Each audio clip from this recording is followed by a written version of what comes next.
black and white going on. Dude. All right, let's see here. What we got? Is it gonna load?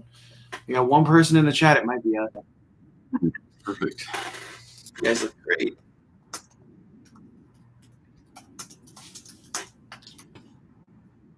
Does it work? Hell yeah, it works. Coming up. Rose, boy. Okay. So, yeah, what's up? How's it going, Kevin? Good. Matt, how are you, man? Good to see you. Yeah, so wanted to get you here first off to check my hardware, see if we can get microphones and stuff going. It didn't work. Go Apple. We tried the best we could, but you're a little finicky. Steve Jobs left. Tim Cook, step it up, man. Fucking done for. Okay, cool. So let's see here. What do we want to talk about? Oh, what we're talking about today? Yes. So I'm a primarily Lannister player. Pretty much every tournament we've run, I've always played Lannister, always used them. The first faction I started, branched out into a couple others, but just feel comfortable with them. So kind of just stick with what you know. And had some luck, had some not so good results, but I think I have a pretty good idea of where they're at right now. So maybe we could talk a little bit about their standing, where they've been, where they're going, and what works and what doesn't for them. Yeah, absolutely. I don't even remember you ever trying anything else ever. And in our meta, everybody jumps back and forth between factions for the most part, even if you have just like a few. Sure. What did you try other than Lannister? Yeah, I have some free folk. Actually, I have some Martell as well. So I played Martell a couple times.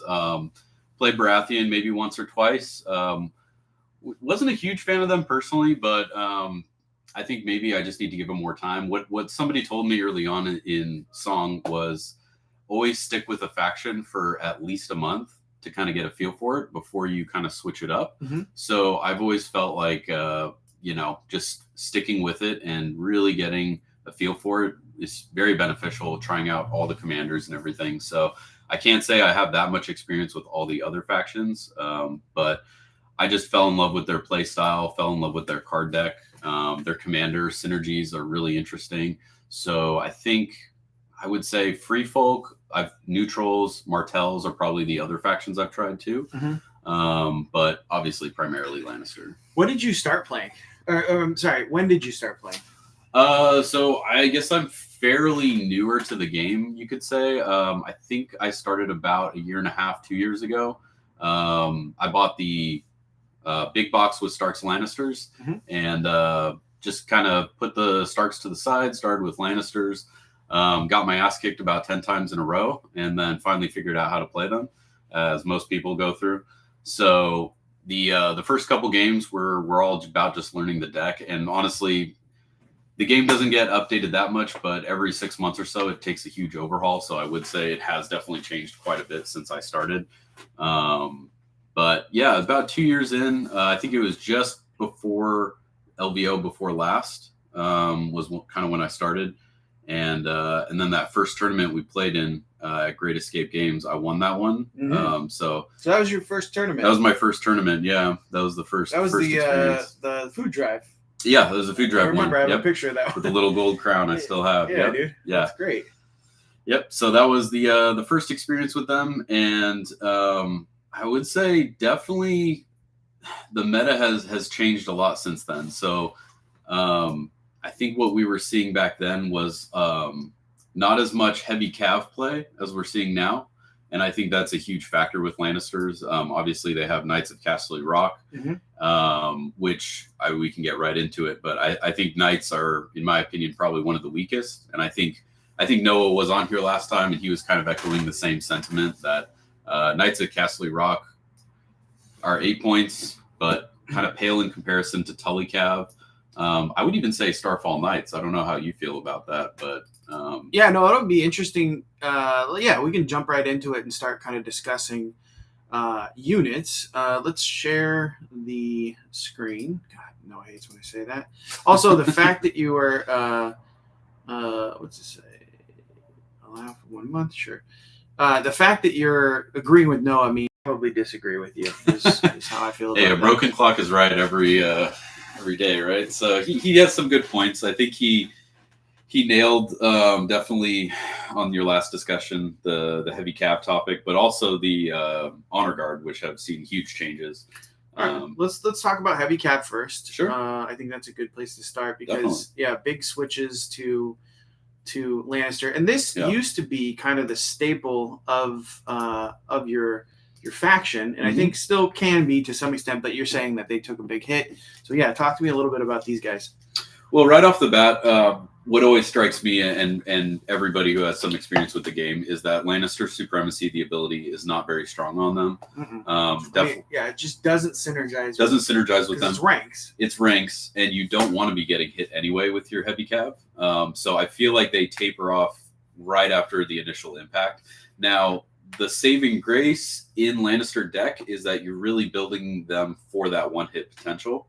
So in a Gregor Commander, for example, where you need to get max hits, you're using Tywin NCU to get maximum damage potential, turn off their abilities, etc. So that is where they still shine in that initial impact. But I think after that they greatly fall off, and if they can get countercharged before you can get that initial impact, it takes away. They just hit like a wet noodle. And it takes away all impact that they have. So the Lannister supremacy is definitely a downside. Going from 6 to 5 on the attack profile is definitely a big hit as well. I mean, 1 dice doesn't seem like that much, but I mean that 1 dice can make a big difference. I think it won't really affect how much one-shot potential they have. I think they still have that with 9 dice, but I think what you're seeing and what you're going to see more of is definitely more people playing Flayed Men, actually. Interesting. I played Flayed Men in a tournament online. Last week, I think I played a Flayed Man. Flayed Man. I agree that I think Lance Cav takes a huge step back. And all other Cav is going to kind of get a bit of a bump because of it, because you need the mobility. Right. But you also, if you basically, I mean, the way Bob puts it is, imagine just having 1 auto block every time you attack. That's kind of what it is. When you're at full ranks, you're engaged. You're basically only throwing 5 dice. You can just count that 6 dice as an auto block. Would you still run a unit if they just came with that nerf? And that changes the way you think about it, and definitely, I think, moves a lot. I mean, it makes a good case for moving away from that unit, for sure. And the other thing too you have to keep in mind is that the whole Lannister deck synergizes with the 2 abilities that the Flayed Men get, as opposed to Knights of Casterly Rock. They get Vicious and they get Intimidating Presence. So you're getting a -3 panic with +1 wound right off the bat, which obviously synergizes with a lot of their cards. Hear Me Roar works into that very well. Oh, so you're saying specifically for Lannister, you're going to see a lot of Flayed Men instead of this, and that's the neutral unit. Exactly. Like when I first started 1.5 2 years ago playing the game, everybody ran Flayed Men. It was kind of the cancer of the division, was just Flayed Men in every list.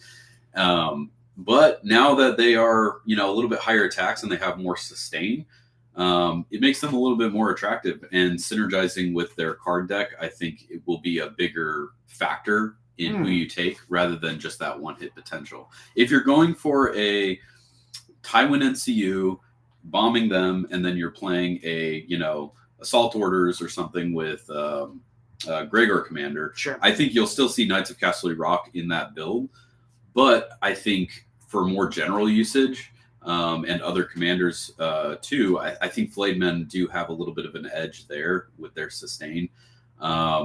It's just unfortunate because I think Knights of Casterly Rock could be good. I just think Lannister Supremacy is a wasted ability. I think that needed some attention, maybe a little bit of tweak. I don't want to make them overpowered. I don't want to make them, game breaking, but I do think it's just not really what they're designed for, is to take the hits. And I can't tell you how many times I've popped Lannister Supremacy on them, and it does literally nothing. They pass the panic test because it's only at a -1 when they've already been ranked. It's if they get attacked once, suddenly it's just a -1. Cool. There's a tree behind them. They don't. It's just a normal morale test. That's actually really interesting. I hadn't thought about Flayed Men coming back into the meta, but I do see it for Lannister. The one thing about the faction is they're based around they have a couple themes running through the faction. One is it's a very it's probably the most control heavy faction in the game. But then also there's this kind of minor like vein running through them, which is that they're very panic heavy. Yes. They have a lot of cards in their main deck. They have a lot of ways to augment their lists so that they're panic heavy. So yeah, I think intimidating presence is just insane by itself, but also the combo of having a vicious attack with intimidating presence is kind of elite tier in terms of if you're going to go for panic, but then plus you have all of those cards to augment it. I don't know. Synergy. Yeah, the synergy. So absolutely. That makes sense that this would kind of be taking and not to mention too, it is one of the few places you can get intimidating presence. The only ones that come to mind other than flayed men would be Ramsey 2-point attachment infantry. You can get it from an assault captain, I believe is what they're called. They're a 1-point attachment that you can bring in an infantry unit. Insane. Yep, they do get that. They do get that, and that is a strategy. I've seen a lot of people run that with Lannister Guardsmen for 6 points. So you're getting the Lannister in Lannister Guardsmen. Lannister Supremacy works excellent because it does a -3 at full range. -3, Yep, and then with Intimidating Presence -4. So that works really well. The other one too is with Gregor mounted, but obviously he's got his own issues. He's easily one-shot. Things like Berserker tactics work really well against him to counter. So it's not as reliable on him. But with flayed men, at least you know that they'll stick around for a turn or two, hopefully, with the 3-up save, 12 wounds. And 6-up morale, pretty decent. Especially it's the same, right? 3-6. Yeah, so that's same movement too, five movement. So they get all that same goodness that you're used to playing with Knights of Casterly Rock. To be honest, in my play style, I've had a lot of trouble making Knights of Casterly Rock work. I've had much better luck running mostly infantry with Lannister lists. Okay. But I do think that is kind of their weak spot right now. And with the way that the meta is going, it seems like Knights, heavy cav are going to be played. It's rare that you see a list that doesn't contain them. And Lannisters just don't have that much options because, one, it's their only heavy cav, as with most lists, and two, their 6-point cav brigands, I think, are fun to play, but they're probably not the most competitive. They're pretty dangerous, though. They can be. If you have I played a very, very good player in that European league, that tournament. The first game I played, I think it was like the best player in Switzerland. Oh, wow. And he ran brigands. He ran Knights Casterly Rock, although unless he has other neutral, that might actually make that list better to switch. But yeah, he ran brigands as well, and brigands were nasty. They also melt, melt. Yeah, that's the big problem. I was able to get through that, but yeah, they hit hard. So definitely something there. Real quick, I want to talk to Andrew. He's probably, I don't know if he's still here. We'll see. But he says, really, even with 6 attacks, you would pick flayed men over Knights Casterly Rock. I'll take 9 attack die instead of 6 if this was a Kingdom Death game. I don't know what that is, but that sounds great. Have you played Kingdom We played, Andrew and I played. All right. It's a good game. Back in the day, this is always an issue with Andrew. You got to be careful. You get brought into something and start talking. He's a troll. You're a troll, Andrew. Back in the day, flayed men in every list, and they had 7 attacks. Yeah, I remember that. Yeah. I think when they first were released, they had something like 10 attacks, which was wild, but they also cost a lot too. But regardless, I get what you're saying, Andrew. On paper, yes, 9 attacks seems really good. I just always had an issue getting it to work because you're weakened.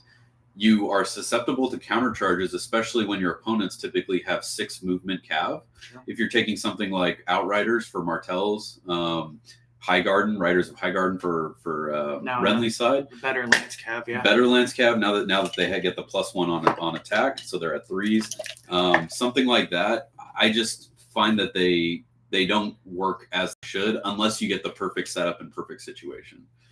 Yeah. He says 8 attack die, 10 points, and spread fear as an ability.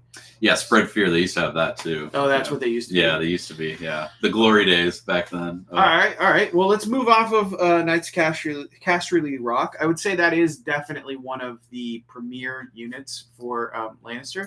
What are the other premier units that we should be taking a look at? Let's do like 2 or 3. Yeah. So, I mean, I think we have to talk about Honor Guard. I think that's a necessity at this point. Honor Guard is great. They're basically an auto-include for most lists that you see nowadays with Lannister. Now, comparing them to pre-update, they did have some qualities that I don't want to overlook because I think they were surprisingly strong. They had not only turn off abilities on Defender for removing a panic, but it would also not let your opponent play tactics cards. Very good. So it was a little bit stronger. Also, the remove vulnerable ability allowed them to heal for 2 for each destroyed rank. So almost like a built-in super prey on fear. Sure. Which was really nice. Gave them a little bit more sustain. But you had to burn those tokens. Now you had to burn the tokens, which I do. So overall, I do think they got a huge buff with this, not having to remove tokens. But it also kind of reduced their effectiveness, I would say, a little bit. Now, the fact that you're guaranteed to have one of these effects, and every time I've seen them played, people always remove abilities if they get the one opportunity. That is huge. You know, being able to guarantee one of those effects is always fantastic. So on the charge, you're getting rerolls, right? You're removing abilities. If you have 1 token on them, you're getting Vicious or Sundering.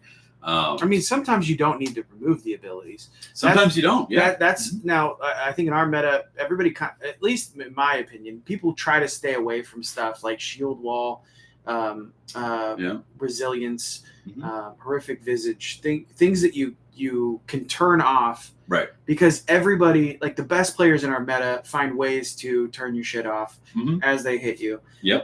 And this is, and actually I would say, and this is what I've been saying for a little bit now, is that I think Lannister is, if that is the meta, the high-end meta, turn stuff off, put someone's hands down when you go to smack them. Yeah.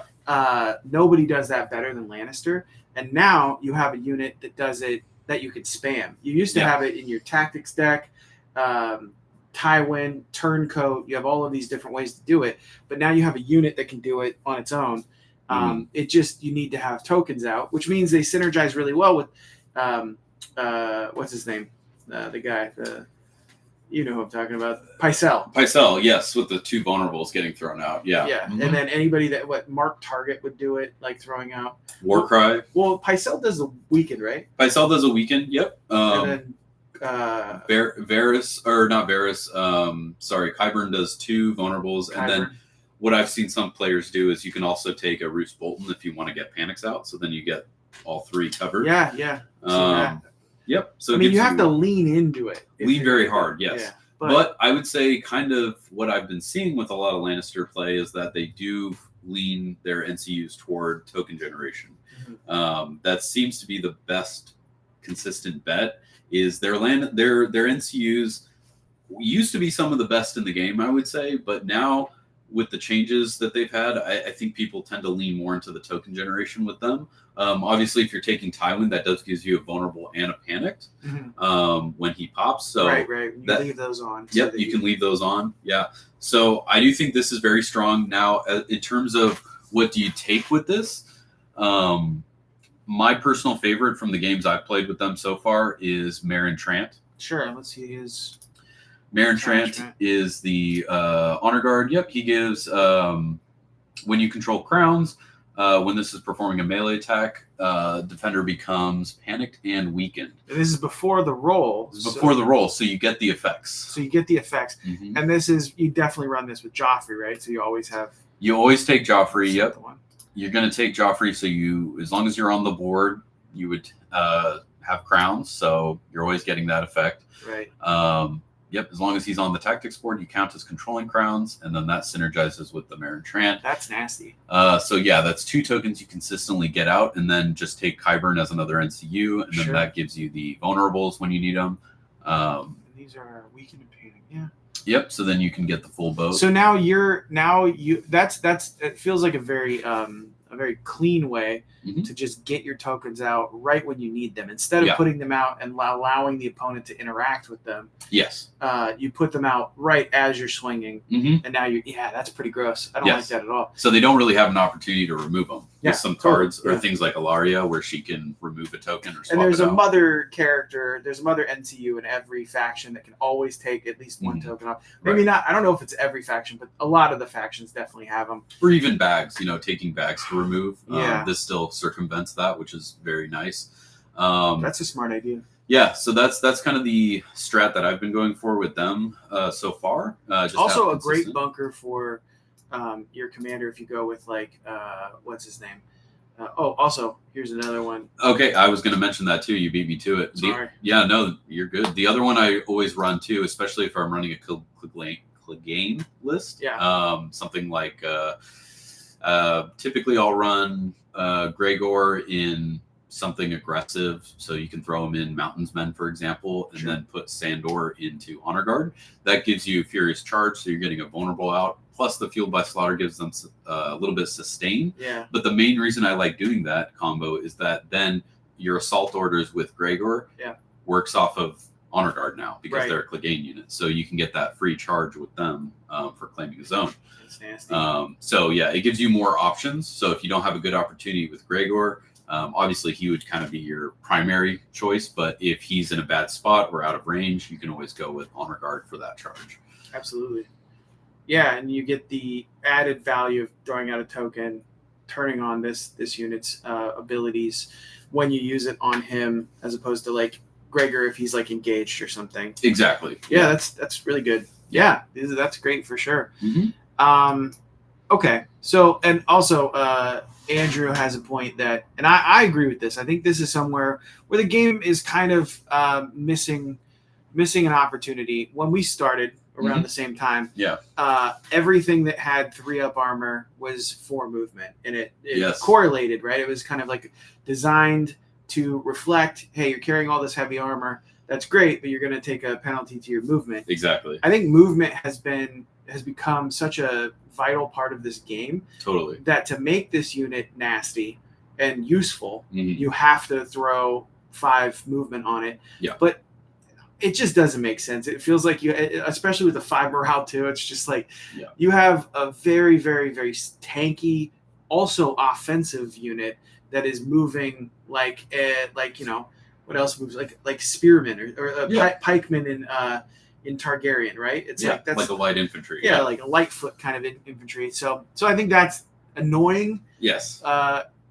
Andrew, I definitely agree. Also, just to add to that, the inconsistency with it too, because Lannister Guardsmen, their basic unit for 5 points, is also a 3-up armor save, which is their saving grace, but they're still 4 movement.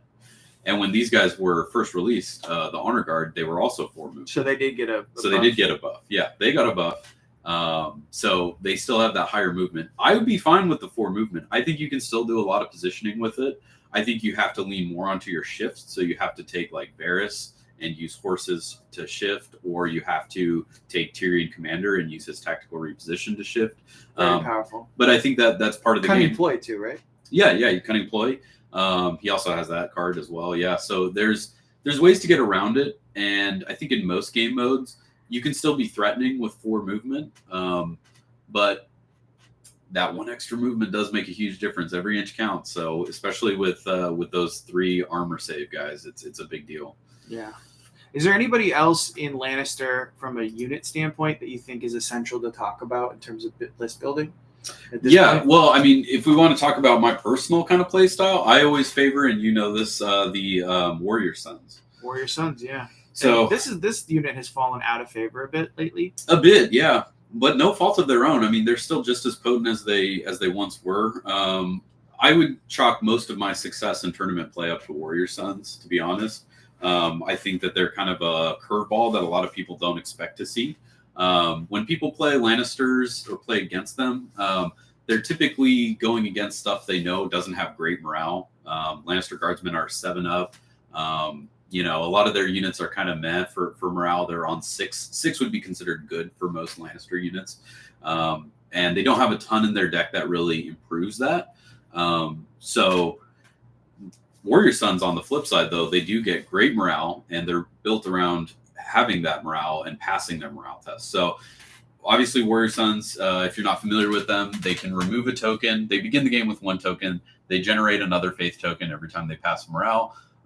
Whenever they're making an attack, they can remove 1, and they can reroll their attacks and gain Sundering. Or on the flip side, when they're being attacked and they're rolling defense dice, you can remove a token and block 1 for every rank that they've lost. +1, right? +1. So it's the old version of Hardened. which was broken and needed to be fixed for the game to make sense. Yeah, they still have it. It's just tied to a faith token mechanic, but it's not hard for them to gain faith tokens. They already start out with one.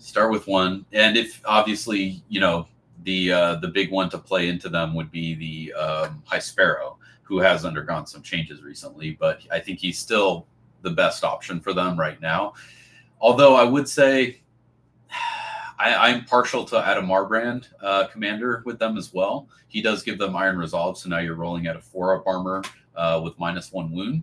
And he gives Hardened as well. So you're getting Hardened with the Battle Prayer, so that's blocking auto 5 at 1 rank, which is very, very strong.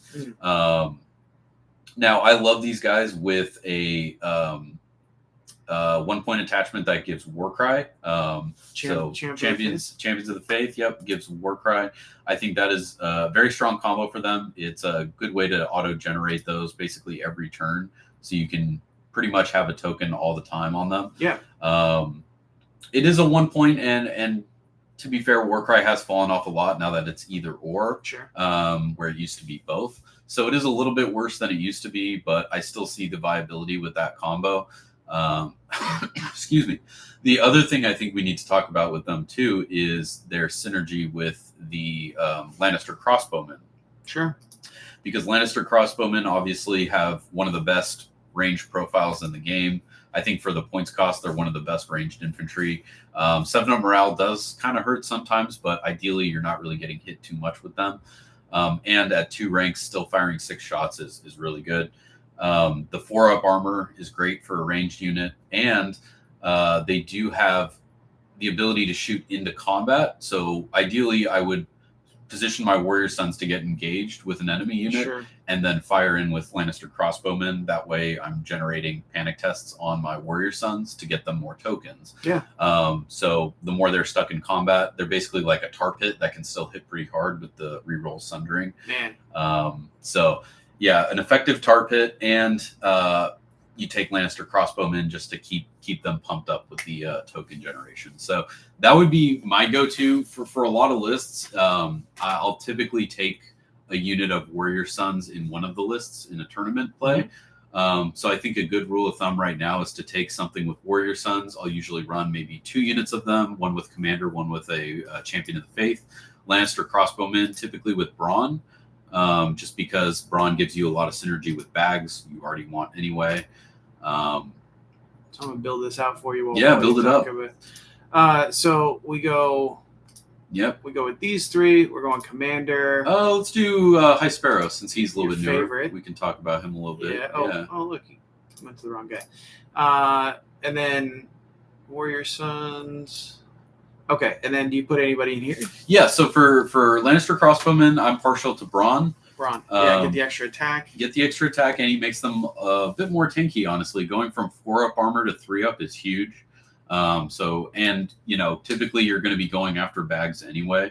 It's a great threat having that dual option of either swords for a free attack or bags.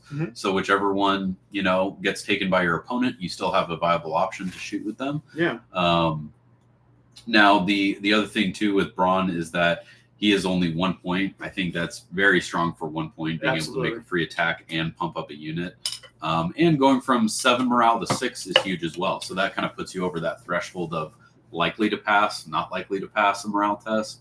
So that little bump of +1 morale is huge for them as well. There's something to be said. I think I always optimize for 2 abilities on a unit or a card or whatever that synergize together. And a good example of this not happening is what you're talking about with Knights of Casterly Rock, where you don't have 3 ranks. So why would you do something based off of ranks? It's just there is no optimum synergy there. Optimal synergy. Whereas Brawn, absolutely. If you take the bags, now it is feast or famine. If you don't get the bags, you miss both of these abilities on your turn. That is another thing to consider. But yeah, absolutely. You want the bags so you get the shot, and you block the bags for the opponent to heal, and you're getting tankier. That I think works really well. It's like a win-win-win. Like you said. It wins on multiple levels. And obviously, if we talk about Joffrey NCU, I think he going on bags start of your turn or as soon as possible is a really good solution because then everything in your deck now synergizes, right? My dick? Yes, your whole deck synergizes Hell super yeah, well. brother! Yeah. Finally, It's pumped up. Yeah, fucking finally, we did it. We did it. It's like Viagra. Yeah, Joffrey is the Viagra of the deck. He gives you crowns and bags for all your cards, so counterplots just auto pass. You don't need to worry about that rolling for that. It auto passes. Things like Subjugation of Power, probably one of their weaker cards, but at least now it's a -2 panic test on your opponent. So that's pretty strong as well. So I like that combo with them. So you're saying Joffrey? We're taking Joffrey in this list. I would take Joffrey. Joff, dude. Yeah, this isn't the best list for him. Just because he is a 5-point and it's kind of hard to squeeze those points with 2. I mean, that's some expensive infantry you have right there. That's 2. That's an 8-point and a 7-point and then another 7-point. So you're already kind of high with the points cost. What else are you putting in here? To get it up to 7, I'd probably throw in. See, this is where I've gone back and forth. Sometimes I like to throw Gregor 4-point, just to have a cav to protect the crossbowmen. Sure. And then you can safely take 2 more. I think you can take a 4-point and maybe another 5-point NCU, or you could take 2 more 4-points and then take a turn cloak to shut somebody off, which is very strong as well.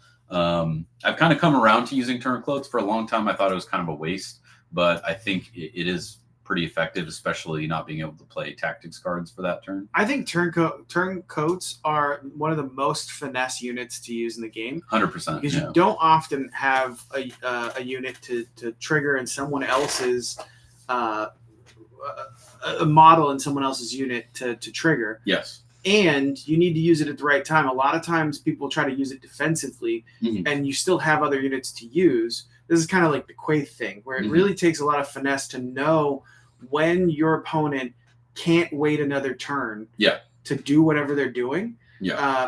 And conversely, you can use it offensively, but then I think that kind of eats out of the same boat as Tywin a little bit. It does, yeah. So defensively seems like a good way to use it. It's just even people that I think are very seasoned with turncoat often use it, and then I just wait a turn, and I'm just like, all right, that didn't do anything. It took a wound off of me, but like, yeah.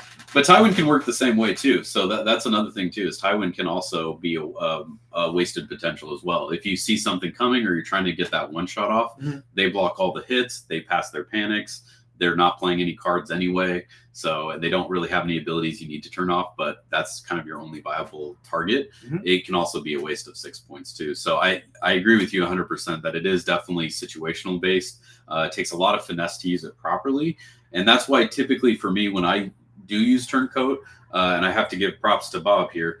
Bob told me this is with the combo of Gregor in Mountains Men, getting that one-shot potential. Man, Bobby one-shots, Jesus Christ. Yeah, he goes for that one-shot, and it's a big swing or miss. I mean, it can pan out and work beautifully, or it can also backfire, and now you're stuck out of position. So those turncoats will give you that added. And again, same with Honor Guard. Honor Guard can remove all abilities, but they don't prevent your opponent from playing tactics cards anymore. So if you're trying to go for that one shot, and let's say you're playing a Greyjoy player, and of course the struggle I always have is the "What is dead may never die" card being played. Right when you're ready to one shot them and surge forth, they play that card and it sticks them around for another turn. So that being on them with the turn cloak is huge, being able to prevent that. Absolutely. Okay. So we're running. And also, have I been calling it a turn cloak? Turn cloak, yeah. It's a turncoat, yeah. Oh, coat. Yeah. Well, we've both been making that mistake. I think you've been saying it right. I appreciate it. You're being nice. Yeah. All right. So we're also bringing Gregor. I personally think he is one of the best of the solo units for sure. His profile is incredible. His damage potential is insane too. His damage potential is way stronger than pretty much every other solo model. I mean, I guess you can say like Free Folk with Varamir can kind of get nasty, but he has to take wounds to get nasty, whereas he's getting nasty right off the gate, Yeah. So tell us a little bit about him. Well, for the longest time, I mean, I think maybe this speaks to the experience of the community, is he was an auto include for me just because he's so tanky with the 2-up armor. He's doing auto wounds. Only 4 movement can be a pain, but having that cav ability does make him a little bit more mobile. For sure, getting that extra 4 inches is nice, but Hey. you need every inch with him. But that's why I typically use him in a more defensive manner. I don't typically engage right off the bat with him if I am playing him. So I'll typically sit back, kind of let my opponent's board develop, and then see where he's most needed. Now, I will say this about him. It's very dependent on how you roll because, he can be only three wounds on the attack. He can be only 1 wound if you roll bad. I played a game against Noah where he did 7 or 8 wounds on 1 attack. Wow. Which is pretty, rolling those crits can be very deadly with him. So the critical blow is very nasty. I did play a game recently against a friend of mine, Kyle, who I think we were playing Fire and Blood, so I was able to put Vicious as a card because he targeted that unit as a unit to destroy, mark them. Yeah. So I played Vicious on him. Vicious on Gregor was insane. Why is it so insane? Just because the intimidating presence, and you can charge from the side with him with that cav maneuver, so you're getting a -4. So he's basically like it's basically like having flayed men. Yeah.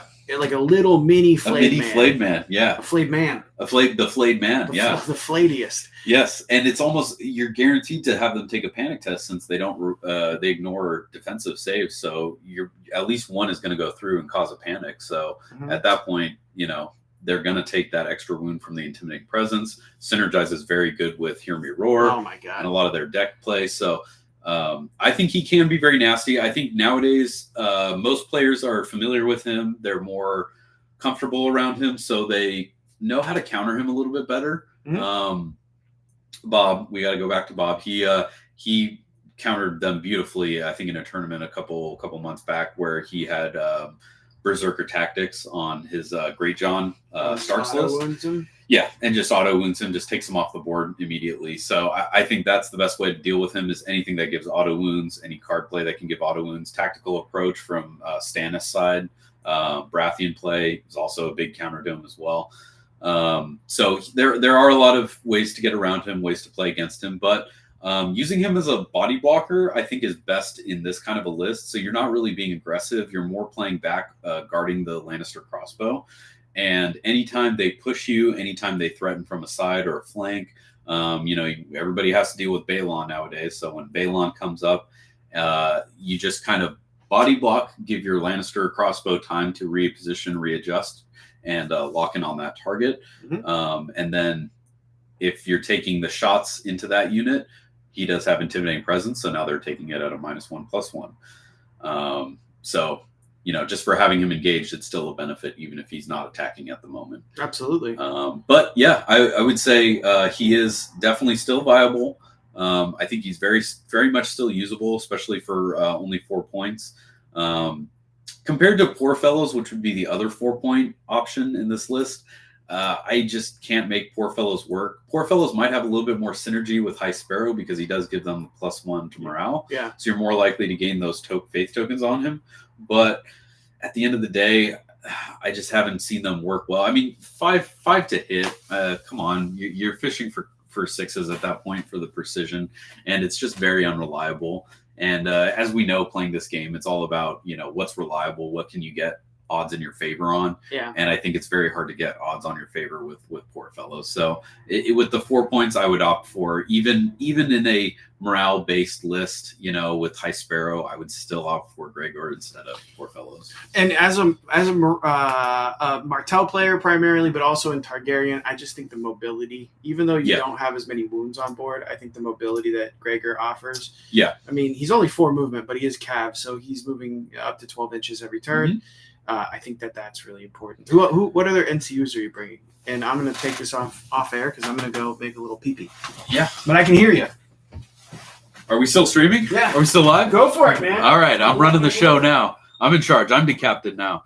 Well, I would say, honestly, let's see. What do we have points-wise? We're at 32. So we have 2 4 points we can take. So for this situation, I would probably opt to take Pycelle. I know he gets taken all the time, but he is very strong. The weekends getting thrown out is still good. And the fact that you can use it when you activate, not claim a zone, means even if you want to pass with him, you can still pass and throw out that weakened. So it's still very viable, I would say. I wish it still gave out a vulnerable too, but beggars can't be choosers. And then for the last choice, I mean, Varys is a very common one for good reason. I think Varys gives you a lot of utility both ways. So even if your opponent claims his own, he's still very good, especially with the swords and horses, giving you a little bit more viability there with him. I typically don't use him off of crowns or bags. Even letters, very rarely. It's mostly the swords and horses you're looking for, as I think most players who use them are. But that would probably give you the most utility. And as you can see with this list, it doesn't have the best token generation. I mean, you do get one from Turncloak, one per turn from Pycelle, and then one from the Warrior Sons Champion of the Faith. So you're getting a couple out there. You're getting Panics, Vulnerables, and you got Weakens covered with Pycelle. So it does give you options for all of them, depending on what you need. So I'd probably say that would be a solid list for me. The other option too, and this is, I've talked to, again, Bob a lot about this, is instead of Gregor, which he's not a big fan of, take the Halberdiers with Tyrion. I don't think we have enough. So we got to take out Joffrey. Joff. Yeah, take out Joff. Put in just like Cersei or something like that. Cersei looked good in this list too. She does, Joffrey. Yeah. And Braun for the bags, right? You'd want to have those two, but right, exactly. Okay, yeah. So then we go Halberdiers, which are very strong. Except for Charge Sundering, can't get much better than that. Now remove the Turncloak just for poops and gigs. Ew. And add attachment, and then we'll go to Tyrion 1 point. T-Dog. So T-Dog, Tyrion, we might as well talk about him now as well, since we're covering Lannisters. I think the best 1 point in the game. 100%. By far. I think there's no comparison. I think he is, without a doubt, the best 1 point in the game. Counter strategy has saved my butt so many times, being able to cancel, orders or the tactics cards being played on an opponent. Very, very strong. And then, of course, battle plan. I think, could be wrong here, but I think he's the only 1 point in the game that gives battle plan. So what you have is the other people that give battle plan, there are 2 point attachments, and they have something like mark target or threaten, some other ability that, just like a kind of like a half point ability that tosses. So basically, I think how the game views it is that battle plan is a 1.5 point ability. Yeah. And then you can throw out like a little half point on to get them at 2. You have Tyrion, who has that 1.5, and then he has the best complementary ability, which is its own 1.5. He's probably a 3 point attachment. Yeah, and hey, before the grace of God go I, that he didn't get changed in this update. I mean, I was fully expecting him to either go up to 2 points or seeing the rest of battle plan characters like Arya Hota and Justin Massey come down in a point. Sure. They didn't, surprisingly, so we'll keep running him as he is. So him and crazy not to bring him. Yes, yeah, and that just guarantees you the cards you need when you need them. Obviously, we can talk a little bit about High Sparrow's cards that you'd be fetching for. So Counterplot is a great option to fetch with that if you need it. Obviously, canceling something is great. That's their bread and butter for Lannisters, is typically preventing your opponent from kind of getting their strategy going. But for his specific cards, I would say the defensive one is probably the best. So if you scroll up a little bit, you got the Protection of the Father. So when an enemy is performing a melee attack after rolling defense dice, the defender performs 1 morale test. On a success, they block +3 hits. On failure, +1. So again, it used to be reroll defense dice, and then in the new update S05, they changed it to block 3 hits flat, which I think is an upgrade. I think statistics-wise, that'll give you better results. So that is huge. I think you're going to be searching for that one more often than not, especially with this kind of a playlist where you're probably going to be soaking up some Lance Cav charge, let's be honest. Tully Cav, Blood Riders. Exactly, yeah. That kind of thing, you're going to be soaking that up. So you want to get as much. And that combined with the Warrior Son's ability, so you're auto-blocking 3. And then if you're at 1 rank, you're auto-blocking another 3. So that's 6 blocked right off the bat before you even roll defense dice. That's insane. Right? Now, with a 4-up armor save, and if you're getting charged from the front, Sundering too, so down to 5-up, they don't have the best armor, Yeah, but if you're blocking that many hits, it doesn't matter. It doesn't really matter. Exactly. If anything, you taunt someone into coming to try to finish you off with a big unit. And then if you have this card, you block. If you're on one rank, you block six hits on a morale pass. That's just you're gonna completely throw somebody's tempo off with that. Yeah. So are there any other cards that he's got that you think are well, so the Wrath of the Warrior is the one that I don't really like that much, because typically you are running High Sparrow in a Warrior Sons list. At least when I've seen him played, when I play him, it's typically with Warrior Sons. They're already getting Sundering anyway, so it's kind of redundant. Deals +1 hit on failure. +1 to hit can be nice, so that can go from a 3 up to a 2 up. Always good. I won't stick my nose up at that, but I wish it gave something like Vicious, something else a little bit more that synergizes. Yeah, exactly. Yeah, so something that could be used a little bit more with them. Because you have to anticipate that the designers figure you're taking them with Warrior Sons anyway. Now, I guess you could say it makes him, especially with the change to High Sparrow himself, him gaining intimidating presence, that is going to make him, I think, more viable with other types of lists. So obviously, the Emboldened is very strong with these guys. They go from a 5 to a 4 morale, so you're more likely to pass. And it even helps out Lannister crossbowmen and halberdiers, who are both 6 to 7, so brings them down to a 6 to 5. Yeah. But the intimidating presence, I think they tweaked that in the last update, in my opinion, to make him more viable with other unit varieties. Yeah. Which I can totally see. I mean, that anything with intimidating presence is nice. Don't get me wrong, but his old ability of Incite, I thought, was better and synergized better with Warrior Sons, because they're always on. Well, you're expecting them to be on their last rank, surviving, and now you're hitting with your top. Yep. And you have your Vicious, which is nice. And you're getting reroll Sundering because of their ability anyway. So your reroll, max attack die, Vicious, and Sundering. So it's a trap. It is a trap, and it makes them very viable. I hated fighting you with these guys. Yeah, it's annoying, and you can just see people, slowly realizing how dangerous they are as they keep getting engaged with them. But now I think he's fallen off a little bit. I think with that intimidating presence, it makes them a little bit worse than they were, but still good. I think the Emboldened is still really good, and I think the fact that all of his tactics cards make you take a morale test means you're more likely to generate more tokens. So I think that is the main reason why you take High Sparrow with him too, is the token generation will be higher. Okay. All right. I want to go through. So this is a cool list. Definitely. Yeah. I get the build. There's a lot of synergies here, which is great. I want to go through. Sure. Well, we got to go through Tywin, right? Of course. Yeah. We got to talk so about let's do Tywin, and then let's take a look at some of the other commanders that need to get a little bit of attention. If we're thinking about Lannister, we're thinking about building for Lannister. One thing that we're seeing a lot in our meta is Tywin. Tywin's just so powerful. A 6-point NCU. Yeah. So talk to me about how to use Tywin. Okay, so Tywin, as you all are probably familiar, once per game at the start of the turn, target any number of enemy combat units. One of those enemies become panicked, one becomes vulnerable, one of those suffers 4 hits, one must take a panic test, and one enemy loses all abilities until the end of round. And they're cumulative, so you can stack them on multiple on the same unit if you want.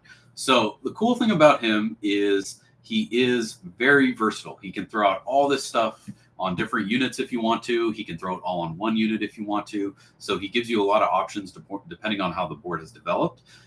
And it's at the start of a turn, so it's any turn that you want. So it can be at the start of your opponent's turn, it can be at the start of yours turn. Yeah, it gives you a lot of versatility, a lot of options with him. Now, I've had mixed results with Tywin. Obviously, he's very strong. He can win or lose a game for you. Basically, I tend to hold him back typically when I'm playing him until I am down. So I'm in a bad position and I need to get back into the top position. So kind of like how people would use Tycho. Yeah. Like the right way to use Tycho is like wait until you've taken a big hit. Yeah. Go back up so that you can hit back stronger, and now they're kind of wrong-footed. Exactly. And that's how you like to use Tywin. That's how I like to use kind of in a Tywin. more general sense of the whole game state. Exactly. Yes. Okay. I like to use him more kind of as a oh shit card, trump card almost, like I'm in a bad spot, I need to get out of this, I'm getting surrounded or whatever, I'm down in a unit or something.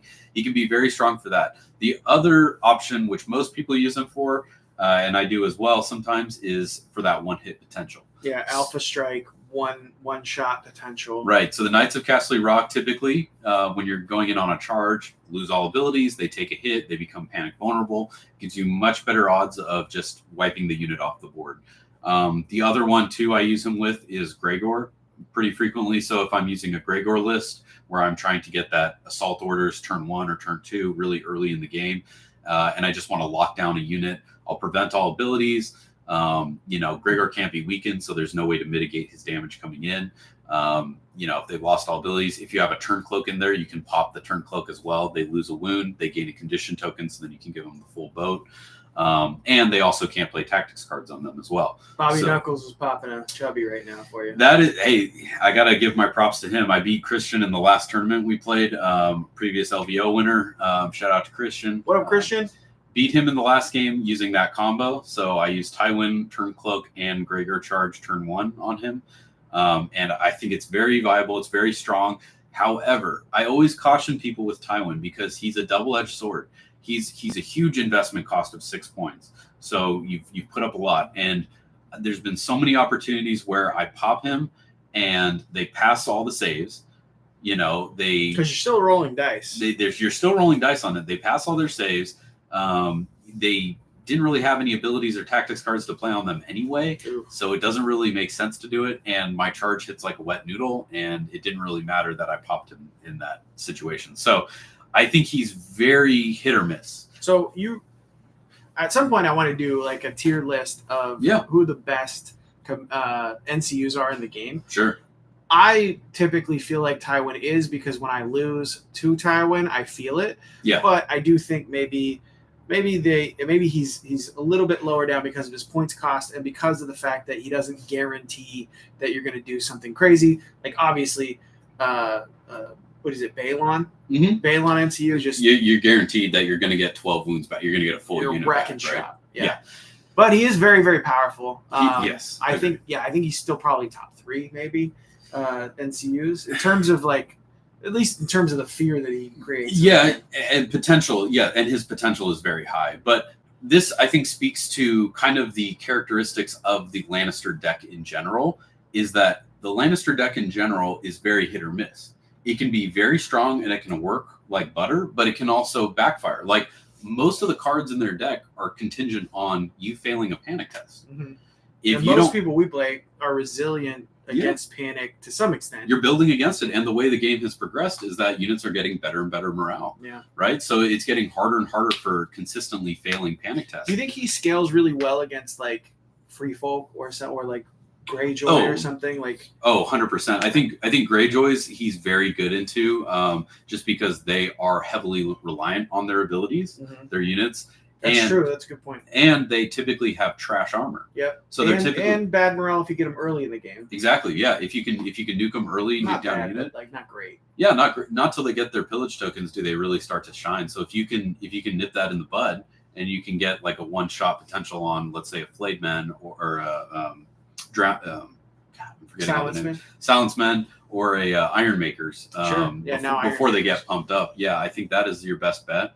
But the other thing too, kind of going back to their tactics deck, is that there's been so many opportunities where it's a completely wasted card. Something like Subjugation of Power, Fealty to the Crown, their healing card off of failed panics.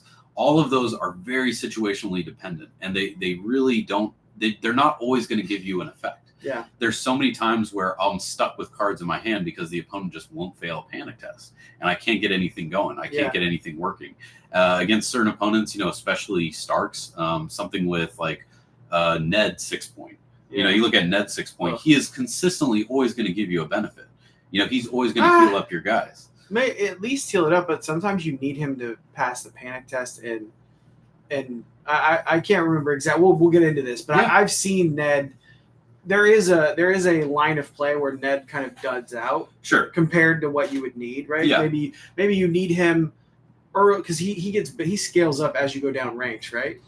I thought it was just a 4 token. Yeah, I think he heals more the lower your ranks, I think. So there is a way for Ned to not pay off as well. Balon is insane because he just is always like, here's 12 wounds back on your board. And he should be 6 points. I mean, I think either he should be tweaked or he should be 6 points, but it's too strong. I mean, the fact that they just removed the pillage from him is not enough of a nerf to justify, because he's still going to get auto included all the time. And I think that goes to show you that Tywin is not an auto include. Like he's not seen all the time. And if he was as strong as a lot of people think he is, I think he would be taken all the time.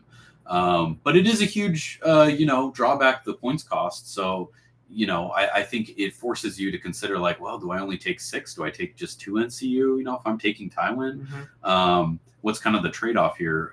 So it does make you reconsider a lot with that points cost. And after that, he's just a dead NCU. After you use him, he's just a normal bare bones NCU, no effect at all. So yeah, but I mean, if you're using him right, you're winning the game with his ability. Exactly. So he does give you that. It's feast or famine. He is feast or famine, but he often eats well, is what I would say. Yeah. Eats my ass well.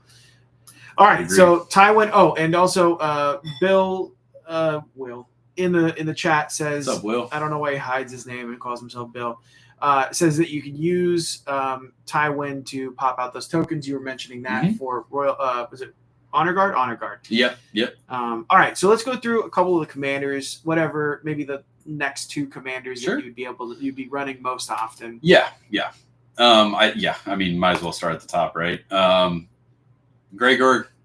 What needs to be said, right? He's one of the strongest commanders, one of the most aggressive commanders in the game. And the thing about aggression in this game is the faster you get units off the board, it's like its own defense. Yeah. Defense is defense, right? Right. And it's like, oh, I can use Warrior Sun and stay engaged forever, and we'll get to the end of the game. If you get the unit off the board, that's its own defense, which is kind of like a double. It's like you get double value out of it. I would agree, yeah. And kind of the more and more I play, especially against Greyjoy players, the more I understand that is you just have to kill stuff. You can't just stick around and stay engaged, because they will, in the long run, outweigh you. You know, they'll have more bodies, they'll survive better, they can bring a whole unit back, so of course they're going to survive longer. So I agree. I think aggression is the way to go for a lot of play styles and a lot of matchups, and no better in the deck than Gregor. His abilities are insane, cannot be weakened. Becomes House Clegane unit, so that means that you can use assault orders to get a charge instead of just an attack, which is amazing. And he'd also give Sundering and the +2 wounds. So Sundering can be great with a lot of different units. In my opinion, I think the Mountains Men are a great matchup for him for only 6 points, because then at same ranks, you're getting Sundering, you're getting Vicious, you're getting Crit Blow, you're hitting on 3s, and you're doing 2 auto wounds. So you're getting almost a full boat, everything but precision, basically. And, you get the 2 auto wounds with him anyway. So it's a very nasty combo, and only 6 points. So it's a lot of abilities for only 6 points. And it's not like a bunker, like the 4/6. No. Is not a bunker, but Prey on Fear, when you're throwing a vicious attack every time, it gives you a little bit of sustain. And in Lannister, where you have so much that affects and can kind of like put extra weight on the panic test. Right. That's pretty nasty. So if you want to scroll down to NCU really quick and just add in, so I typically will run Cersei. Sure. Oh boy. And then Tywin. So Cersei Tywin combo with this is probably one of the best one-shot potentials in the game right now. So you have your Hear Me Roar. So yeah, so ideally you would have Tyrion in your deck for battle plan, so that you can consistently gain assault orders turn 1. You march up your House Clegane with Gregor, so you're within threat range. Your opponent moves up, they've seen you've activated, so they're probably going to feel somewhat comfortable. Yeah. And then you take Cersei on crowns, replace it with the assault orders, and use her ability to gain a Hear Me Roar. So then you're guaranteed to have Hear Me Roar. You're guaranteed to get that charge. Oh, and you also do Tywin right before that, right? You do Tywin right before it, so they're getting the 2 tokens, 4 hits, panic test.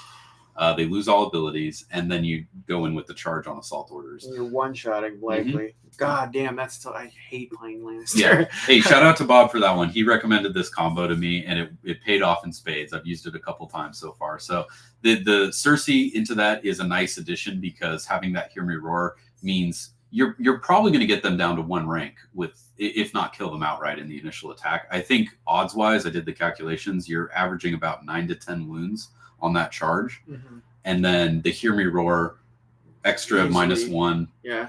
Yep. That usually will get them. So. This is off of a 6-point unit. Off of a 6-point unit. 0-point commander. But keep in mind, you are popping a 6-point NCU, so you're using his ability. I understand, but I mean, you kind of build that in. You build that in, yeah. But you know where you make up that cost? Tyrion. Yeah. Like, now you have a 5-point NCU. Yeah. And you have a perfectly costed battle plan. Yeah. I mean, not even perfectly. He's still getting a discount. Yeah. So, yeah. Yeah. No, it works out in the end. So, and then the rest of your list, you can just play out as much as you want. I mean, that's the core of it right there. You can just throw in whatever else you want at that point. So. All right. So Gregor is an elite choice. Elite. His cards are Assault Orders, Overrun, and then Price of Failure. Yeah. So he gets the auto hits, which can just guarantee it. If you want to guarantee that kill and you have Price of Failure, that's great on the charge. I think Price of Failure actually is, in my opinion, better used once you're engaged with someone, and oftentimes with a unit that isn't Gregor's unit. Yes. Because he's already getting your auto 2 wounds in. So why not auto? Like, it really is more situation, in my opinion. It's more situational to, I have a guy on 1 rank. Let me Price of Failure and see if I can just, hunt for the wipeout. I agree 100%. And the other thing I like to use it with too is a weakened unit. Oh, sure. So if they throw a weakened on one of your units, you can just bypass that with Price of Failure. Honestly, I'm hating this conversation now because I'm remembering how shitty it is to play Lannister all the time. It's just not fun.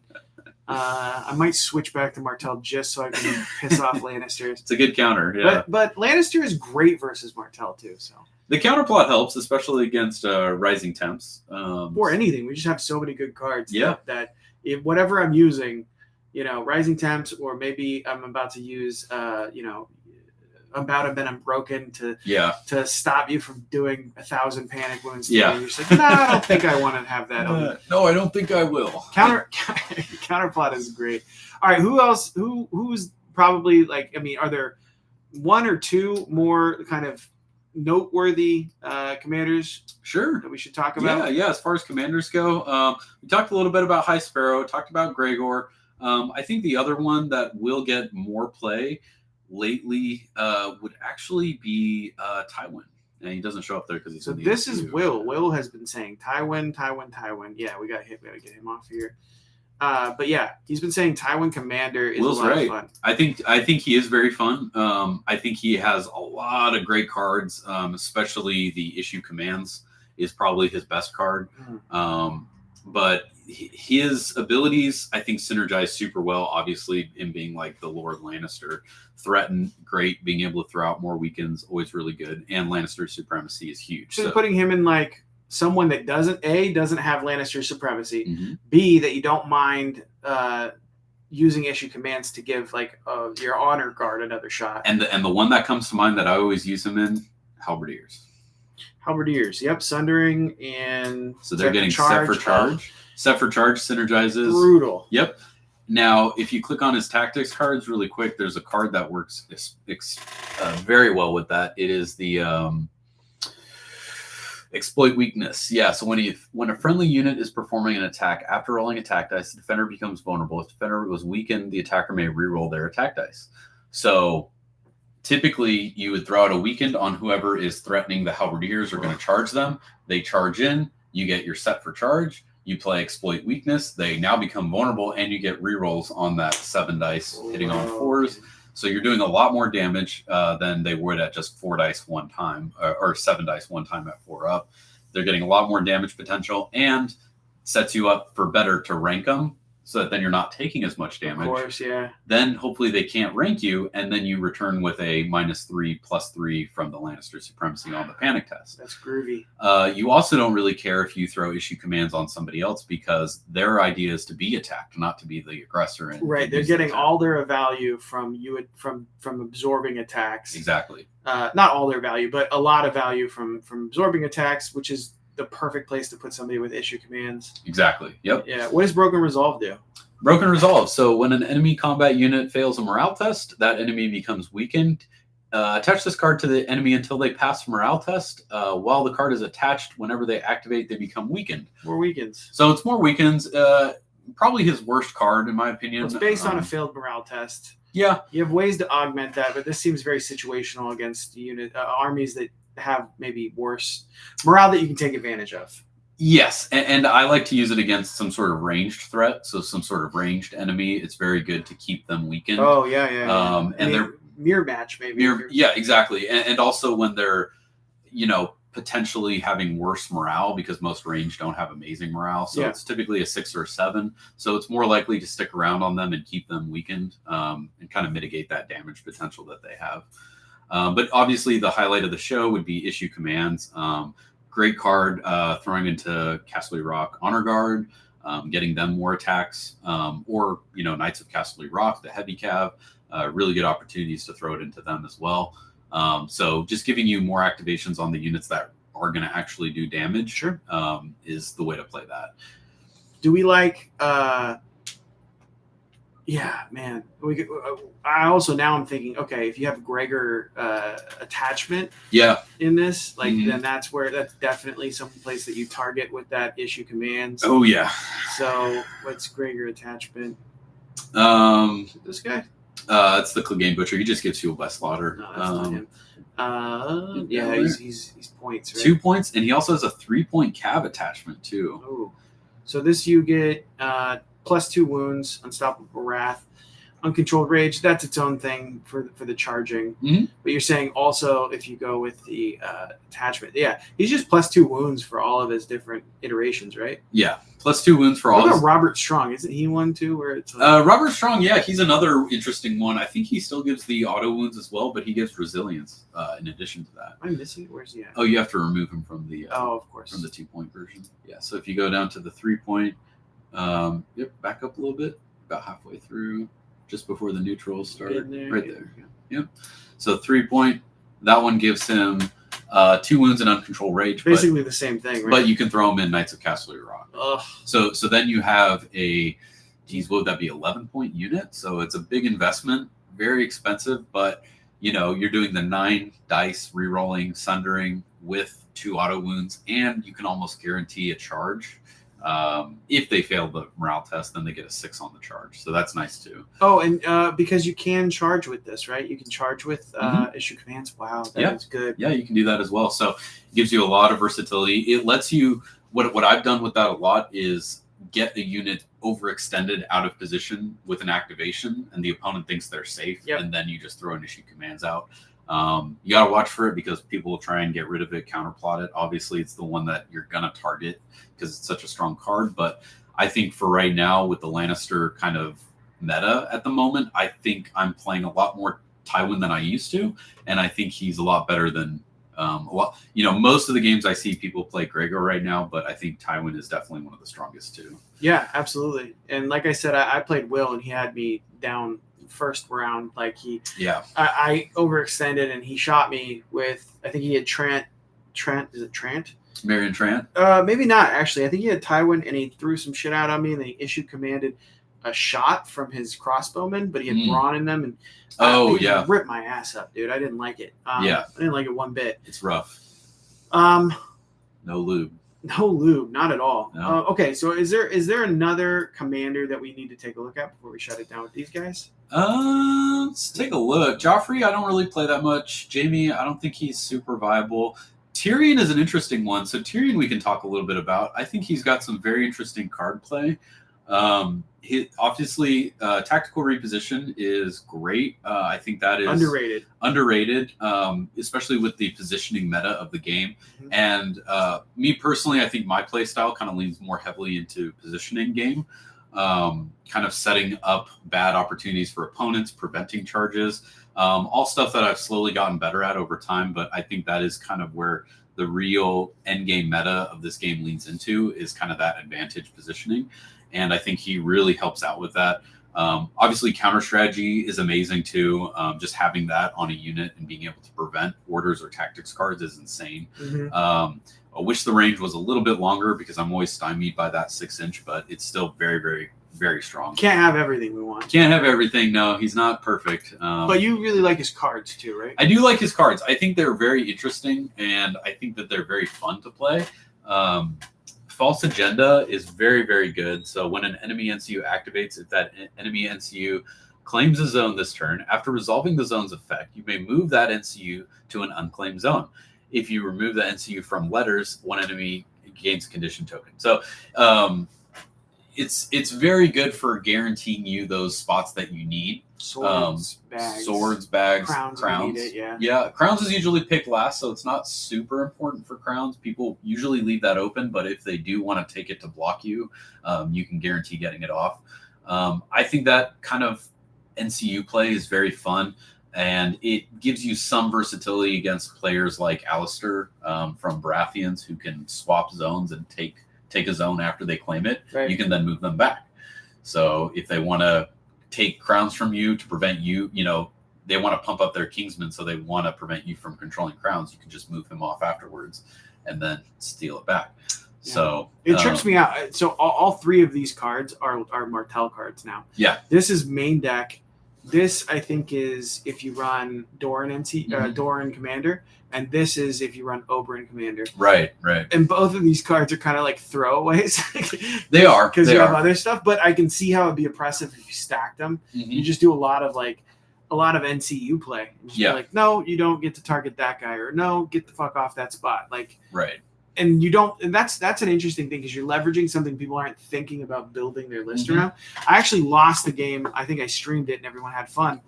I think to Will, who maybe was running this. I believe it was Will, but he intercepted orders on me trying to move my sand skirmishers who had outflanked up. Mm-hmm. I was trying to move them out of damage of range. Yeah. And he fucking was like, nope, target somebody else with that. And I was just like, I lost that unit. Turn one. It was pretty. Yeah. Round one. Yeah. Intercept orders, I think, is probably his strongest card, I would say. I like it a lot. Like you said, I think it can be very versatile for that.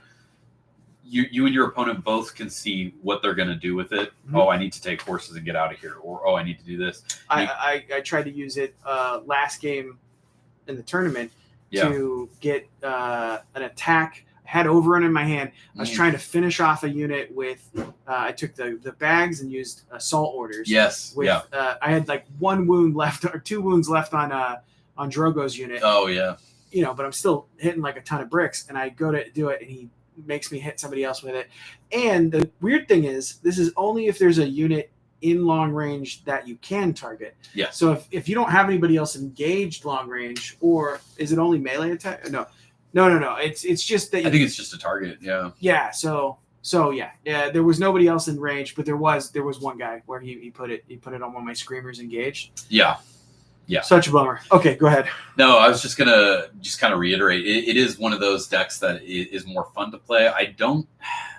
The problem with Tyrion is I don't know how viable he would be in a tournament kind of setting, because I've tried to run him in tournaments before, and it's very dependent on what your opponent brings for NCUs. Sure. Because they can just, forgo a lot of powerful NCUs, and it doesn't really matter as much. So then False Agenda, if they're not trying to claim any zones really for any card benefits, their deck might not synergize off that as much as other decks. So it can kind of be unnecessary. Sure. And it loses a lot of potential, whereas I think a lot of the game meta now is focusing around the combat board and what happens on the field of battle. So that seems to be where most of the emphasis is at the moment. And his cards, Cunning Ploy does help a little bit with that. Yeah, but I think he will see some more play, kind of less competitive, more just for fun games. Yeah. He's interesting though. He's definitely an interesting second commander. Yeah. To use just to have something in your back. Especially if you have something like the Gregor one shot back when that was as strong as it was. Yeah. Where it's just this is always gonna work. Right. Like right now for Drogo, I have a Drogo list for Targaryen. Mm-hmm. Noah's list. Shout out Noah. I still hate you. You're not the dragon. You're the Mummer's dragon. F you, Noah. Fuck you. Fix my toilet, Noah.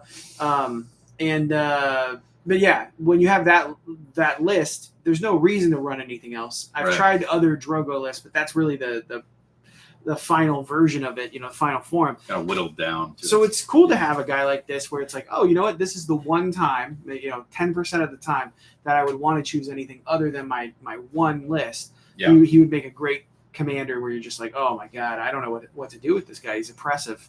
And that's, I think, where some of his utility comes in, is the fact that most people haven't played against him. So they're used to the kind of standard assault orders overrun from a standard Lannister deck. But from him, you're getting a little bit more of that NCU manipulation, which is, I think, a little bit better. He's more about manipulation. He's the hardest thing, I think, with Tyrion is that by taking his commander, you're not taking his 1 point. Sure. So I think that's the biggest sacrifice with it, is that by taking this list, you're foregoing one of the best 1 point attachments in the game. So, all right, I want your top 3 auto includes for Lannister. They obviously, maybe nothing is actually auto include, but I want to hear from your perspective, what are the closest to auto includes?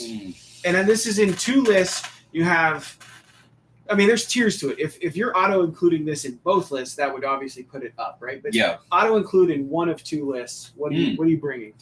I think for right now, I would have to go with, it sounds kind of banal, but I would say Lannister Halberdiers, that unit you just had. I think for 5 points, they're one of the best 5-point units in the game right now. I agree.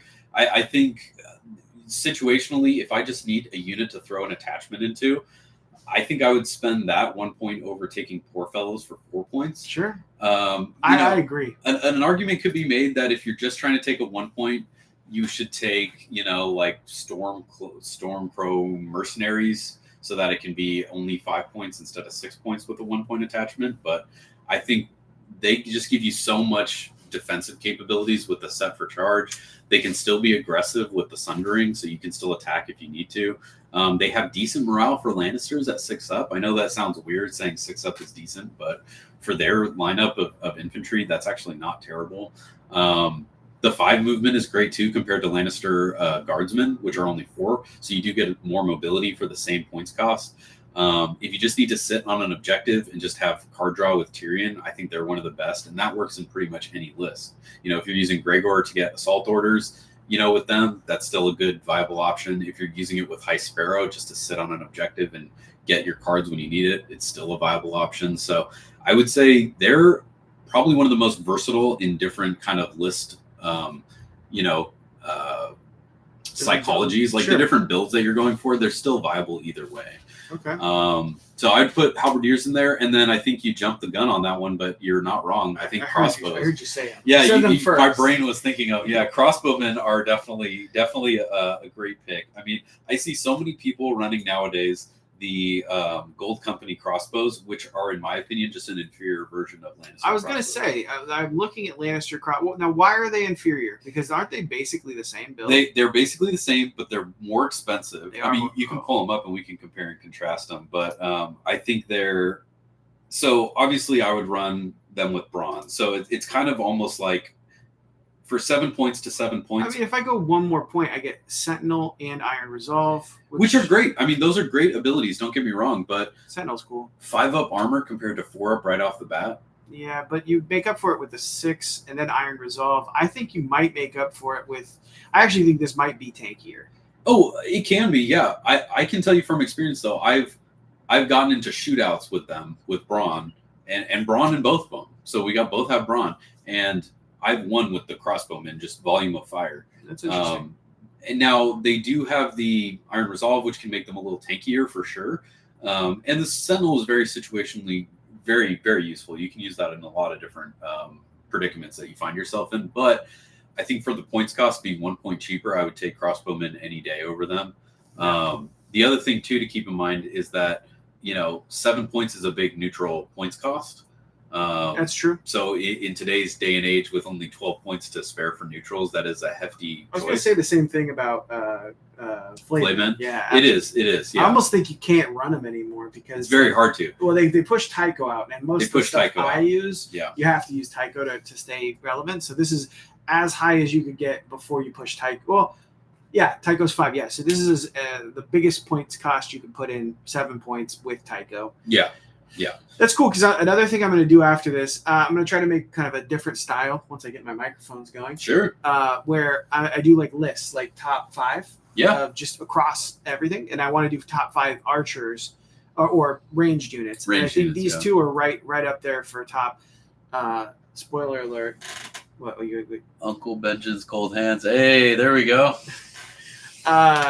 And yeah, spoiler alert. I think, in my opinion, sand skirmishers are the best ranged unit in the game. No argument here. Even though Noah will fight with me tooth and nail and say sand skirmishers don't count as a ranged unit.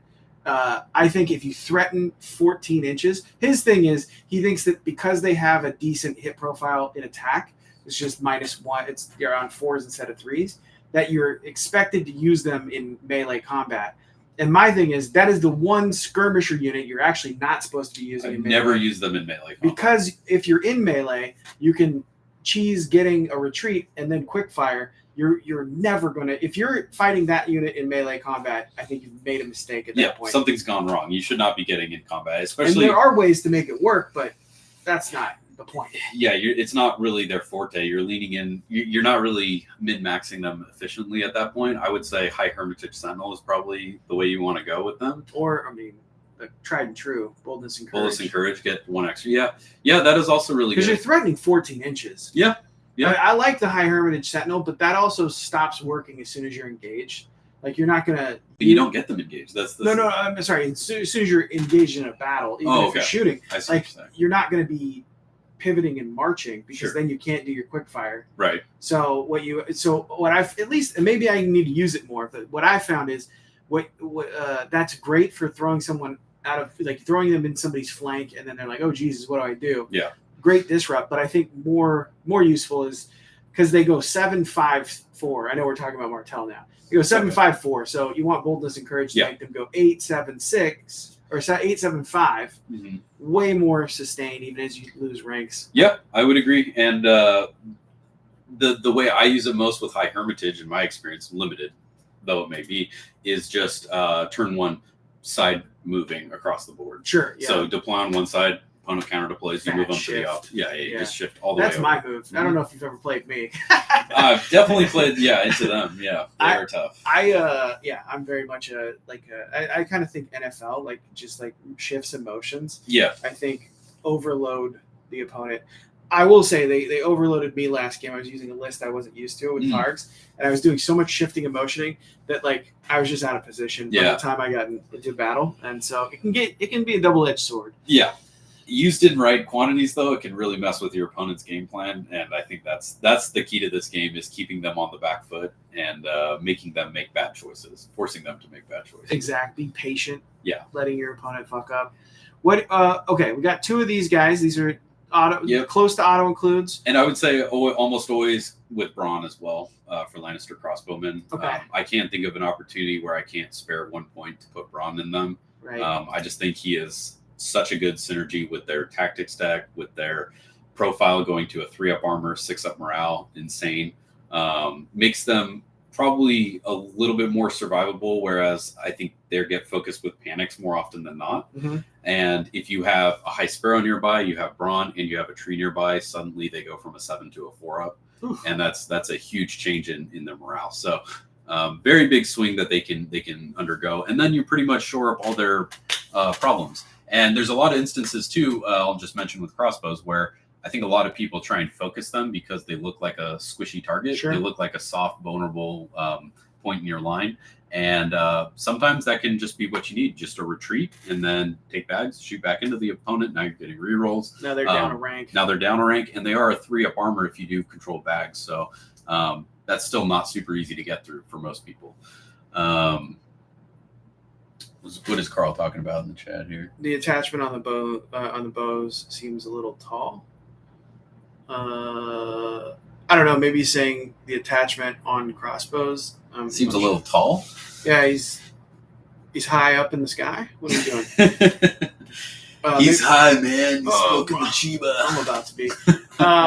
Okay, so then we got two, right? Yeah. Is there any? I would say Tyrion, right? Like Tyrion auto as an attachment. I would say 90% of lists I will probably take Tyrion if I can afford that extra point, which usually you can.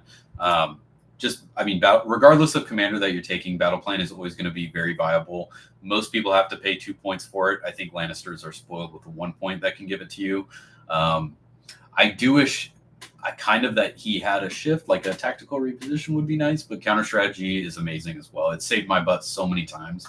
When I can't guarantee a counter plot or I've already spent them, you still have that option to turn something off. So that is almost always an auto include as well. Yeah. And I guess what Carl's saying is that he likes Tyrion in crossbowmen. Fair point, Carl. I mean, I do agree that he can be good. He doesn't synergize necessarily well with them particularly, but there's many opportunities where I have crossbows and I have like 2 other expensive units, and I can't afford to take another unit to bring Tyrion in. So in those situations, I will swap out Bronn for Tyrion, that makes sense. Just to get the battle plan. But you're sacrificing the effectiveness of crossbowmen to bring him. So that's kind of the trade-off, is you're sacrificing their free attack off of bags, which so many times, I mean, getting those 2 attacks per round will just whittle down an opponent's expensive unit too with the Sundering. So I feel like guaranteeing you either swords or bags is huge for that free attack. So I agree that Tyrion that would be my next choice for crossbowmen. If I can't afford to bring Bronn, maybe my neutrals are full, or I have a fully stacked list with lots of cav or something like that. I would definitely take him in there as well. That's a good point. But if I can't afford to bring another infantry unit, I will do that and put Bronn in them instead, just because I think it makes crossbows deadliness go up another degree. And if you're not really maximizing the crossbows, that's a waste of 6 points then, It's an opportunity cost. It's an opportunity cost, exactly. Yeah. You want to have Tyrion something that synergizes with him, and you're saying you think Bronn is the best synergy for the crossbowman. Right. And there's been many times I'll take Halberdiers with Tyrion, for example, and I think his ability to turn off an order or ability is huge on their charge on you. So when you do set for charge and they're maybe popping some sort of ability, or they're playing a tactics cards on them to bump them up, you can shut that off with counter strategy to make them hit like a wet noodle. So I think Tyrion is still good in Halberdiers as well. But I definitely see your point, and I have played that as well with crossbows. All right, cool. Well, hell, dude, I think we just solved Lannister. I think we solved it. Now, as far as the current meta with them, I don't want to, take the reins of the ship too much, but I think that they're in a very interesting spot right now. I think that, with the updates to Honor Guard, I think they are doing very well. I think they can have good answers to a lot of stuff, especially that the Greyjoy common players, the Greyjoy meta was seeing. Even stuff where they have to engage you. It's all about kind of focusing your opponent into making bad choices. So making them attack Honor Guard, I think, is huge right now. And I don't know. I think that the meta right now is a little interesting, and we'll see how it shakes out. I took a look on stats before we started, and it seems like the margins of difference are very minimal. So I think it could shift day to day. So it's hard to for sure say where they're at right now, but I think they still struggle in a lot of in-game tournaments. I think that they're a deck that is very strong. Like you said, they have some amazing cards, but at the same time, I think they're very hit or miss depending on what your opponent does. If they pass or fail a certain panic test, that can really negate your whole hand. So what are they the weakest to? Because I think obviously the strongest is something with bad armor and bad morale. I think free folk they're really strong into. Strongest to free folk, maybe Greyjoy. Greyjoy, they have a lot of good tools against Greyjoy, and I probably have the most experience against Greyjoy, so I feel like I have that nut pretty well cracked. But I still think their hardest matchup, it would probably be going into... I would probably say Starks. Yeah. I would probably say Starks, especially with Ned Commander. Yeah. I think that is a very tough matchup for them. I think that they're increased to morale. I think Tully Cav are still one of the strongest cabin units in the game, so I think they get the advantage there. Healing off of past morales is huge because anytime it makes me second guess trying to make them take a morale test, because anytime I do that, I know you're going to benefit off of it. You're going to have card opportunities to play. Oh, when you pass a morale, I can play a card, or oh, when I pass, I heal up, or I can rally banners and heal somebody else. There's a lot of opportunity cost to making them take a panic test. So if I can't guarantee it with like a Hear Me Roar, Subjugation, like all these cards that I have to stack to get it to almost, and then even then they can still pass it. Right. So it's like I can burn like 2 or 3 cards. I can't heal and I can't do anything else. And if you pass it, it's wasted cards at that point. So I think that is still a tough matchup for them. I think Baratheons too can be a very tough matchup. I think there was a time where the Stannis with Tactical Approach was very scary, especially with the typical Warrior Sons that I played because it was an auto 3 wounds. Got it through. So I'm just taking 3. It doesn't matter how many I block because I'm just taking 3 wounds every time he attacks. Now that got nerfed down to 2, I think it gives him a little bit more sustain, but it's still pretty scary. And the fact that we're both competing for some of the same zones. They're looking for letters and typically crowns, whereas me being Lannisters, I'm typically looking for crowns and bags. So there is some overlap there. And sometimes that can prevent you from getting your cards to synergize properly if they're blocking the zones. So Martells are another tough one too going against. Rising Temps getting rid of abilities is huge. Once it gets to like turn, was it like 4 or 5 where they lose? No, I think it's just healing. It's healing that's the late -1. game. It's no tactics cards. No tactics cards. That's right away. I think that's round 2. Yeah. No, it might be round 1. I can't remember. I think it starts turn 2, like turn 2, 3, 4, 5 or something like that. Yeah, -1 to hit, I think, is round 3. Yeah. So I think Martells are still a tough matchup to go against. I mean, they can be a tough matchup. I think the main thing is now you have Doran, who brings that zone, gets so many benefits from taking the zone. You don't get benefits from taking the zone, but even when he does all of his stuff, you don't count as having the tactics board, even if he replaces the zone ability. So that really hurts a lot of your cards. If you bring Joffrey, waste. Yeah. I know. Will played against a Martell player, and it just like totally threw his shit off. So yeah. So, but I don't know how the meta counters that, right? Does Lannister have enough for their second list to be able to counter Martell in that way? We'll see. I think with Martells, you just have to go for that kind of one-shot potential, or rely on them overextending things like sand skirmishers. Sure. Because I think the longer the game goes on and the more those rounds start to stack up and Rising Temps gets more and more. I mean, with the Ares Oakheart, they can block, swords, so you're pretty much screwed as far as getting rid of it. Literally no way to get it off. Literally no way to get it off. So I think that really hampers them.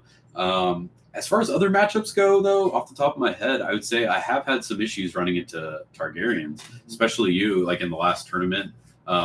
Noah, when I played him in the league, I had some tough times going against him. I think he beat me at least one game, and then I think I beat him another game, but I had to make some adjustments specifically for his type of list that he was bringing. So I think those heavy cav lists can definitely outposition the Lannisters really to their detriment, where you can get side flanks that are devastating. And things like not being able to weaken certain units, especially with Blood Riders, prevent weakens. The dragons, prevent it. And a lot of my deck revolves around, getting weakens out, especially if I'm bringing Tywin. Half of his cards and abilities revolve around weakens. So that is a pretty big counter to them as well. Yeah. So I would say those are kind of the harder matchups. I would say the easier ones, I think with the update, getting rid of abilities, it kind of negates some of the utility that the Greyjoys had, especially with their Drowned Prophets, where they could get resilience on units for 2 points. Oh, that's they could throw that in. You can now negate that. There was a time where I would face lists of Reavers with 3 Drowned Prophets, like 3 Reavers. Mitchell. Mitchell, he would run that.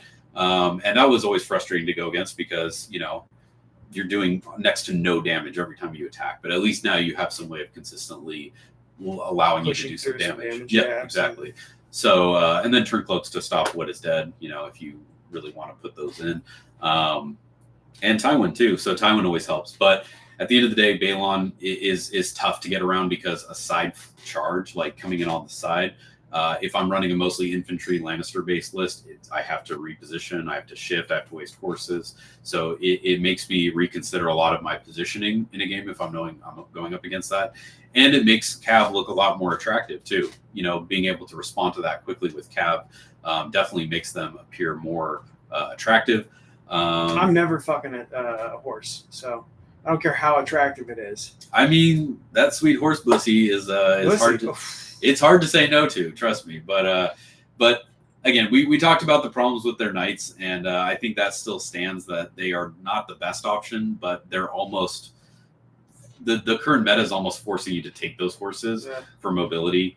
I mean, if you don't play them on a game like the Quadrants game, was that Honed and Ready? Yeah. If you don't play them, I got you, Warden. Yeah, that was tough. Honed and Ready is a tough game if you're not taking them. And no, that's sorry. Here we stand. Here we stand, and Fire and Blood too. It's another tough one if you're not running the horses. So the game almost forces you to kind of lean into that.